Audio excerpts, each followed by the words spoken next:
Doomsday Kitten.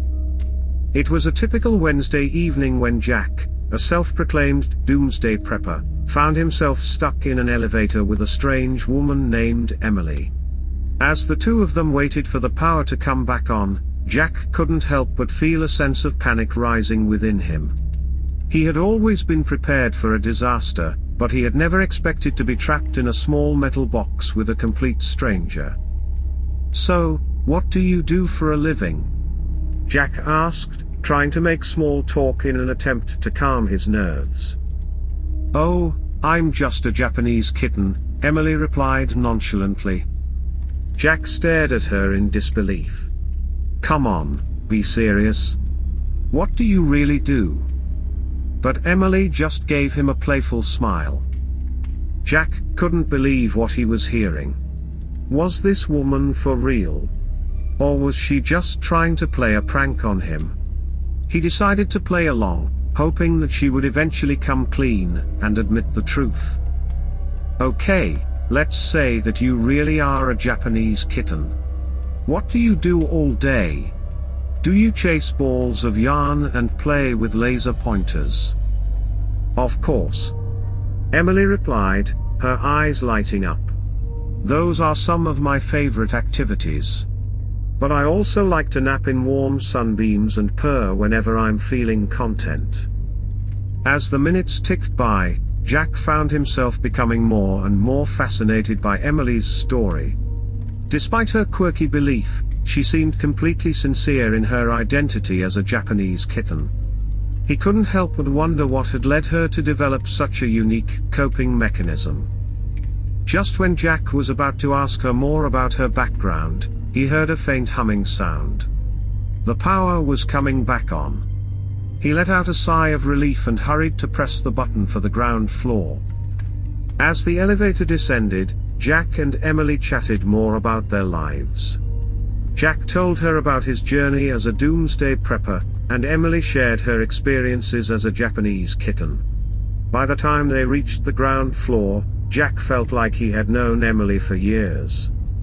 But as the doors opened, they were met with a scene of utter devastation. The building they were in had been destroyed, and as far as the eye could see, there was nothing but rubble and debris. "Oh no," Emily gasped. "What happened?" "I think it must have been a major catastrophe," Jack replied grimly. "But we can't stay here. We need to head to my bunker, many miles away. It's our only chance of survival." Emily nodded, and the two of them set off on their journey. As they walked, Emily's constant chatter began to wear on Jack's nerves. "Meow, meow," she said, prancing along beside him. "I just love playing with balls of yarn and chasing laser pointers. Don't you, Jack?" Jack couldn't help but let out a sigh of frustration. "Look, I know you believe yourself to be a Japanese kitten, but we're in the middle of a crisis here. Can you please focus?" Emily looked at him with big, sad eyes. "I'm sorry, Jack. I'm just trying to cope with all of this in my own way."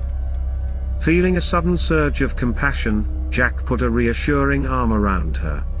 "It's okay. We'll get through this together." As they continued on their journey, Jack found himself growing more and more protective of Emily. Despite her quirks, he had grown to care about her deeply. And as they faced one danger after another, he knew that he would do anything to keep her safe. They encountered all sorts of dangers: collapsed bridges, raging fires, and even wild animals. But perhaps the greatest danger they faced was the group of cannibals that ambushed them one evening as they were setting up camp. "Stay back!" Jack shouted, pulling out his trusty pocket knife as the cannibals closed in. "We don't want any trouble." But the cannibals, their eyes wild with hunger, seemed not to hear him. They continued to advance, their weapons raised. Jack knew that they couldn't outrun the cannibals, and he also knew that he couldn't take them all on by himself. He turned to Emily, his heart racing. "We need to find a way to distract them. Do you have any ideas?" Emily, her eyes wide with fear, nodded. "Meow, meow," she said, backing away slowly. "I could try to distract them with my cute kitten antics. Maybe they'll be so focused on me that they won't notice you sneaking up behind them." Jack hesitated for a moment, not wanting to put Emily in danger. But he knew that they had no other choice. "All right," he said, gritting his teeth. "But be careful. And if anything goes wrong, run back to the bunker as fast as you can." Emily nodded, her eyes filling with determination. "Meow, meow? Leave it to me." As Emily stepped forward, the cannibals seemed to hesitate for a moment. They seemed confused by her strange behavior, and Jack knew that it was his chance to strike. He crept up behind them, his knife at the ready, and before they knew what was happening, he had disarmed them all. "Come on!" he shouted to Emily, as he grabbed one of the cannibals' weapons. "We need to get out of here before they come to their senses." Emily nodded, and the two of them ran as fast as they could, not stopping until they were well out of reach of the cannibals. When they finally stopped to catch their breath, Jack couldn't help but feel a sense of pride and admiration for Emily.